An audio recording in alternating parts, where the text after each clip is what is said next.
ಮತ್ತೆ ಬೀದಿಗೆ ಬಿದ್ದಂತಾಗಿದೆ ಕಸಾಪ ಆಡಳಿತ ಸಂಘರ್ಷ. ಶತಮಾನದ ಕನ್ನಡ ಸಾಹಿತ್ಯ ಪರಿಷತ್ನಲ್ಲಿ ದಂಗಲ್ ಜೋರಾಗಿ ನಡೀತಾ ಇದೆ. ಮತ್ತೆ ಕರ್ನಾಟಕ ಸಾಂಸ್ಕೃತಿಕ ಲೋಕದ ಸಂಸ್ಥೆ ಕಸಾಪ ಕನ್ನಡ ಸಾಹಿತ್ಯ ಪರಿಷತ್ ಇದೀಗ ಅಧಿಕಾರಿಗಳ ನಡುವೆ ಫೈಟ್ಗೆ ಕಾರಣವಾಗಿದೆ. ಇದು ಕರ್ನಾಟಕ ಸಾಂಸ್ಕೃತಿಕ ಲೋಕದ ಸಂಸ್ಥೆ ಕನ್ನಡ ಸಾಹಿತ್ಯ ಪರಿಷತ್ ಇದೀಗ ಈ ಕಸಾಪದಲ್ಲಿ ಅಧಿಕಾರಿಗಳ ನಡುವೆ ಫೈಟ್ ಶುರುವಾಗಿದೆ. ಮಹೇಶ್ ಜೋಶಿ ಅವರನ್ನ ವಜಾ ಮಾಡಿದ್ರು ನಿಲ್ಲದ ಪವರ್ ಪಾಲಿಟಿಕ್ಸ್. ಕಸಾಪ ಮಾಜಿ ಅಧ್ಯಕ್ಷ ಮಹೇಶ್ ಜೋಶಿ ಮತ್ತೆ ಅಖಾಡಕ್ಕೆ. ಮಹೇಶ್ ಜೋಶಿ ವಿರುದ್ಧವೇ ನಡೀತು ಮಹಾ ಸಂಚು. ಇದು ಅಧಿಕಾರ ದುರುಪಯೋಗ ಮತ್ತು ಸುಳ್ಳು ದಾಖಲೆಯನ್ನ ಸೃಷ್ಟಿ ಮಾಡಲಾಗಿತ್ತ. ಮಹೇಶ್ ಜೋಶಿ ವಜಾಗೊಳಿಸುವುದಕ್ಕೆ ನಕಲಿ ದಾಖಲೆಗಳನ್ನ ಸೃಷ್ಟಿ ಮಾಡಿರುವ ಆರೋಪ ಕೇಳಿಬಂದಿದೆ. ಅಧಿಕಾರ ದುರುಪಯೋಗದಿಂದ ಮಹೇಶ್ ಜೋಶಿಯನ್ನ ಮಣಿಸಿದ್ರ. ಪೊಲೀಸ್ ಠಾಣೆಗೆ ಕಸಾಪ ಮಾಜಿ ಅಧ್ಯಕ್ಷ ಮಹೇಶ್ ಜೋಶಿ ಈ ವೇಳೆ ಪ್ರಮುಖವಾಗಿ ನೀಡಿರುವಂತಹ ಒಂದು ದೂರು ಅಂದರೆ ಗಮನಿಸ್ತಾ ಹೋಗಬಹುದಾಗಿದೆ. ಕಸಾಪದಲ್ಲಿ ಮಹೇಶ್ ಜೋಶಿ ಅವರನ್ನ ಅಲ್ಲಿಂದ ಎತ್ತಂಗಡಿ ಮಾಡಿಸ್ಬೇಕು, ವಜಾಗೊಳಿಸಬೇಕು ಅನ್ನುವಂಥ ಕಾರಣಕ್ಕೆ ನಕಲಿ ದಾಖಲೆಗಳ ಸೃಷ್ಟಿಯಾಯ್ತಾ. ಮಹೇಶ್ ಜೋಶಿ ವಜಾ ಆದರೂ ಕೂಡ ಇನ್ನೂ ನಿಂತಿಲ್ಲ ಕಸಾಪದಲ್ಲಿ ಅಧಿಕಾರಿಗಳ ನಡುವಿನ ಫೈಟ್. ಹಾಗಾಗಿ ಇದೀಗ ಕಸಾಪ ಮಾಜಿ ಅಧ್ಯಕ್ಷ ಮಹೇಶ್ ಜೋಶಿ ಮತ್ತೆ ಅಖಾಡಕ್ಕೆ ಎಂಟ್ರಿ ಕೊಡ್ತಾ ಇದ್ದು, ಮಹೇಶ್ ಜೋಶಿ ವಿರುದ್ಧವೇ ನಡೆದಿದ್ದ ಮಹಾ ಸಂಚು, ಅದು ಅಧಿಕಾರ ದುರುಪಯೋಗದ ವಿಚಾರ ಮತ್ತು ಸುಳ್ಳು ದಾಖಲೆ ಸೃಷ್ಟಿ ಮಾಡಿ ಮಹೇಶ್ ಜೋಶಿ ಅವರನ್ನ ತಪ್ಪಿತಸ್ಥರನ್ನಾಗಿ ಮಾಡುವಂತಹ ಒಂದು ಪ್ರಯತ್ನ ಆಗಿತ್ತಾ. ಮತ್ತು ಮಹೇಶ್ ಜೋಶಿ ಅವರನ್ನ ವಜಾಗೊಳಿಸೋದಕ್ಕೆ ನಕಲಿ ದಾಖಲೆಗಳನ್ನ ಸೃಷ್ಟಿ ಮಾಡಿದಂತಹ ಒಂದು ಆರೋಪ ಕೂಡ ಇದೆ. ಅಧಿಕಾರವನ್ನ ದುರುಪಯೋಗ ಪಡಿಸಿಕೊಂಡು ಮಹೇಶ್ ಜೋಶಿಯನ್ನ ಮಣಿಸುವಂಥ ಒಂದು ಕೆಲಸಕ್ಕೆ ಇಲ್ಲಿ ಮುಂದಾಗಿದ್ರ ಪಟ್ಟಭದ್ರ ಹಿತಾಸಕ್ತಿಗಳು ಅನ್ನುವಂಥ ಪ್ರಶ್ನೆ ಕಾಡ್ತಿದೆ. ಪೊಲೀಸ್ ಠಾಣೆಗೆ ಕಸಾಪ ಮಾಜಿ ಅಧ್ಯಕ್ಷ ಮಹೇಶ್ ಜೋಶಿ ಸಂಬಂಧ ದೂರನ್ನಿತ್ತಿದ್ದಾರೆ. ಪ್ರಮುಖವಾಗಿ ಮಹೇಶ್ ಜೋಶಿ ವಜಾಗೊಳಿಸುವುದಕ್ಕೆ ನಕಲಿ ದಾಖಲೆಗಳನ್ನು ಸೃಷ್ಟಿ ಮಾಡಿದ್ರ. ಕಸಾಪ ಮಾಜಿ ಅಧಿಕಾರಿ ಸಿಬ್ಬಂದಿಯ ವಿರುದ್ಧ ಜೋಶಿ ದೂರನ್ನ ಕೊಟ್ಟಿದ್ದಾರೆ. ಕಸಾಪ ಮಾಜಿ ಅಧಿಕಾರಿ ಸಿಬ್ಬಂದಿಯ ವಿರುದ್ಧ ಕಂಪ್ಲೇಂಟ್ ಕೊಟ್ಟಿದ್ದು ಬೆಂಗಳೂರಿನ ವಿವಿಪುರಂ ಪೊಲೀಸ್ ಠಾಣೆಯಲ್ಲಿ ದೂರು ದಾಖಲಾಗಿದೆ. ಕಸಾಪ ನಿವೃತ್ತ ಪ್ರಭಾರಿ ವ್ಯವಸ್ಥಾಪಕ ಪಾರ್ಶ್ವನಾಥ, ಕಸಾಪ ಪ್ರಥಮ ದರ್ಜೆ ಸಹಾಯಕ ಬಿ ರವಿಕುಮಾರ್, ಕಸಾಪ ಹಿಂದಿನ ಆಡಳಿತಾಧಿಕಾರಿ ಕೆಎಂ ಗಾಯತ್ರಿ ವಿರುದ್ಧ ದೂರನ್ನ ನೀಡಿದ್ದಾರೆ.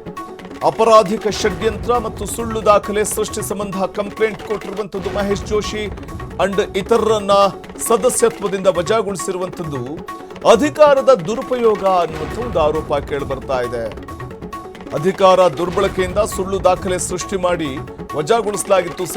ಸೇವೆಯಿಂದ ನಿವೃತ್ತಿ ಬಳಿಕವೂ ಪಾರ್ಶ್ವನಾಥ ಷಡ್ಯಂತ್ರದ ಆರೋಪ ಇಲ್ಲಿ ಕೇಳಿಬರ್ತಾ ಇದ್ದು, ಕಸಾಪ ಸದಸ್ಯತ್ವದಿಂದ ವಜಾಗೊಳಿಸುವಂತೆ ಕಡತವನ್ನ ಮಂಡಿಸಿದ್ರ. ಇನ್ನು ಕಡತದ ಮೇಲೆ ಯಾವುದೇ ದಿನಾಂಕ ಅಥವಾ ಕಡತದ ಸಂಖ್ಯೆ ಕೂಡ ನಮೂದಾಗಿಲ್ಲ. ಆದರೆ ಇದರಿಂದಲೇ ಗೊತ್ತಾಗುತ್ತೆ ನಮ್ಮ ವಿರುದ್ಧ ದುರುದ್ದೇಶಪೂರಿತವಾಗಿ ಷಡ್ಯಂತ್ರವನ್ನ ನಡೆಸಲಾಗಿದೆ ಅನ್ನುವಂಥ ಮಾತನ್ನ ಮಹೇಶ್ ಜೋಶಿ ಹೇಳ್ತಾರೆ. ಪೊಲೀಸರಿಗೆ ಈ ಸಂಬಂಧ ದೂರು ಕೊಟ್ಟಿದ್ದು ಸಾಲು ಸಾಲು ಆಪಾದನೆಯನ್ನ ಮಹೇಶ್ ಜೋಶಿ ಮಾಡ್ತಾ ಇರುವಂಥದ್ದು. ಸದ್ಯ ಕೋರ್ಟ್ನಲ್ಲಿ ಜೋಶಿ ಅಂಡ್ ಟೀಮ್ ವಿರುದ್ಧ ವಿಚಾರಣೆ ನಡೀತಾ ಇದೆ. ಇದೀಗ ಕಸಾಪ ಅಧಿಕಾರಿಗಳ ವಿರುದ್ಧವೇ ಮಹೇಶ್ ಜೋಶಿ ದೂರನ್ನ ನೀಡಿದ್ದಾರೆ. ಇದು ಕಸಾಪದಲ್ಲಿ ಸಂಘರ್ಷ ಇಲ್ಲಿಗೆ ನಿಲ್ಲುವ ಲಕ್ಷಣಗಳು ಗೋಚರವಾಗ್ತಾ ಇಲ್ಲ ಅನ್ನುವಂಥದ್ದು ಸ್ಪಷ್ಟವಾಗಿ ಕಂಡು ಬರ್ತಾ ಇದೆ. ಅಧಿಕಾರ ದುರುಪಯೋಗದಿಂದ ಮಹೇಶ್ ಜೋಶಿಯನ್ನು ಮಣಿಸಲಾಯ್ತಾ, ಕಸಾಪದಿಂದ ಅವ್ರನ್ನ ಎತ್ತಂಗಡಿ ಮಾಡುವ ಉದ್ದೇಶದಿಂದಲೇ ಈ ರೀತಿಯ ಒಂದು ಷಡ್ಯಂತ್ರವನ್ನು ರೂಪಿಸಲಾಗಿತ್ತಾ.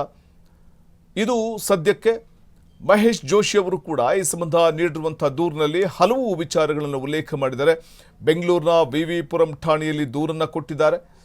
ಕಸಾಪ ಆಡಳಿತ ಸಂಘರ್ಷ ಮತ್ತೆ ಬೀದಿಗೆ ಬಿದ್ದಂತಾಗಿದೆ. ಯಾವ ಕನ್ನಡ ಸಾಹಿತ್ಯ ಪರಿಷತ್ ವೈಭವದ ಕಾಲಘಟ್ಟವನ್ನು ಕಂಡಿತ್ತೋ, ಯಾವ ಕನ್ನಡದ ಸಾಹಿತ್ಯ ಪರಿಷತ್ ಕನ್ನಡದ ಸಾಹಿತ್ಯಕ್ಕೆ ತನ್ನದೇ ಆದಂಥ ಒಂದು ನೆಲೆಯನ್ನು ಒದಗಿಸುವಂಥ ಒಂದು ನಿಟ್ಟಿನಲ್ಲಿ ಮುಂದಾದಂಥ ಸಂದರ್ಭದಲ್ಲಿ ಅಲ್ಲಿ ಕನ್ನಡ ಸಾಹಿತ್ಯಕ್ಕೆ ಕೊಟ್ಟಂಥ ಕೊಡುಗೆ ಕವಿಗಳಿಂದ ಲೇಖಕರಿಂದ ಅಪಾರವಾದುದು. ಆದರೆ ಅಂತಹ ಕನ್ನಡ ಸಾಹಿತ್ಯ ಪರಿಷತ್ತು ಇವತ್ತು ಸಂಘರ್ಷಗಳಿಂದಾಗಿ ಸದ್ದು ಮಾಡ್ತಾ ಇರುವಂಥದ್ದು. ಒಂದು ಕಡೆ ಮಾಜಿ ಅಧ್ಯಕ್ಷರ ವಿರುದ್ಧ ಸಂಚು ರೂಪಿಸುವಂಥ ಕಾರ್ಯಗಳು ನಡೀತಾ ಇದೆ. ಈಗ ಸದ್ಯಕ್ಕೆ ಕಸಾಪವನ್ನು ಕ್ಲೀನ್ ಮಾಡಬೇಕಾಗಿದೆ. ಕಸಾಪದಲ್ಲಿರುವಂಥ ಕೆಲವು ಷಡ್ಯಂತ್ರವನ್ನು ರೂಪಿಸುವಂತಹ ಅಥವಾ ಅಧಿಕಾರ ದುರುಪಯೋಗ ಮಾಡಿಕೊಳ್ಳುವಂತಹ, ಅಧಿಕಾರವನ್ನು ದುರ್ಬಳಕೆ ಮಾಡಿಕೊಳ್ಳುವಂಥವ್ರನ್ನ ಗುಡಿಸಿ ಹಾಕುವಂಥ ಒಂದು ಕೆಲಸ ಆದಷ್ಟು ಬೇಗ ಆಗಬೇಕಾಗಿದೆ. ಇಲ್ಲ ಅಂತಂದರೆ ಕನ್ನಡ ಸಾಹಿತ್ಯ ಪರಿಷತ್ ಅನ್ನುವಂಥ ಈ ಒಂದು ಪ್ರಮುಖವಾದಂಥ ಈ ಅಧ್ಯಕ್ಷ ಸ್ಥಾನದ ವಿಚಾರವಾಗಿ ಅಥವಾ ಪದಾಧಿಕಾರಿಗಳ ವಿಚಾರವಾಗಿ ನಡೀತಾ ಇರುವಂಥ ಜಗಳ ಕಪ್ಪು ಮಸಿಯನ್ನು ಬೆಳೆದಂತಾಗ್ಬಿಡುತ್ತೆ. ಪಾವಿತ್ರತೆಯ ಸಂಕೇತವಾಗಿರುವಂಥ ಕನ್ನಡ ಸಾಹಿತ್ಯ ಪರಿಷತ್, ಅನೇಕ ಮಹನೀಯರ ತ್ಯಾಗದ ಅವರ ಒಂದು ಜ್ಞಾನದ ಸಂಕೇತವಾಗಿರುವಂಥ ಕನ್ನಡ ಸಾಹಿತ್ಯ ಪರಿಷತ್ನ ಅಧ್ಯಕ್ಷಗಿರಿಯ ವಿಚಾರ ಮತ್ತು ಅಲ್ಲಿನ ಸದಸ್ಯತ್ವಗಿರಿಯ ವಿಚಾರ ಈಗ ಈರ್ಷೆಯಾಗಿ ಮಾರ್ಪಟ್ಟಿದೆ. ಮತ್ತು ಈ ಸಂದರ್ಭದಲ್ಲಿ ಬಹುವಾಗಿ ಬೇರೂರಿರುವಂಥದ್ದು ಕೆಲವರ ವೈಯಕ್ತಿಕ ಹಿತಾಸಕ್ತಿಗೋಸ್ಕರ ಬೇರೂರಿದಂತೆ ಕಾಣಿಸ್ತಾ ಇದೆ. ಹಾಗಾಗಿ ಕಸಾಪದ ಒಳಗಿನ ಪವರ್ ಪಾಲಿಟಿಕ್ಸ್ ಇದೆಯಲ್ಲ, ಇದು ಸಾಹಿತ್ಯ ಲೋಕದ ಮೇಲೆ ಗಂಭೀರ ಪರಿಣಾಮವನ್ನು ಬೀರುವಂಥ ಸಾಧ್ಯತೆ ಇದೆ.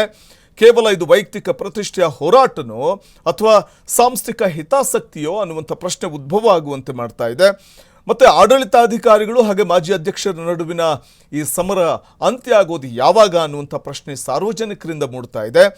ಯಾಕಂದರೆ ಗಮನಿಸ್ತಾ ಹೋಗಬಹುದು, ಸುಳ್ಳು ದಾಖಲೆಗಳನ್ನು ಸೃಷ್ಟಿ ಮಾಡಿ ಸದಸ್ಯತ್ವ ರದ್ದುಗೊಳಿಸುವುದಕ್ಕೆ ಹೇಗೆ ಸಾಧ್ಯ? ಇದು ಮಹೇಶ್ ಜೋಶಿ ಅವರ ಗಮನಕ್ಕೆ ಬಂದಿರಲಿಲ್ವಾ ಅನ್ನುವಂಥ ಪ್ರಶ್ನೆ ಕೂಡ ಉದ್ಭವ ಆಗುತ್ತೆ.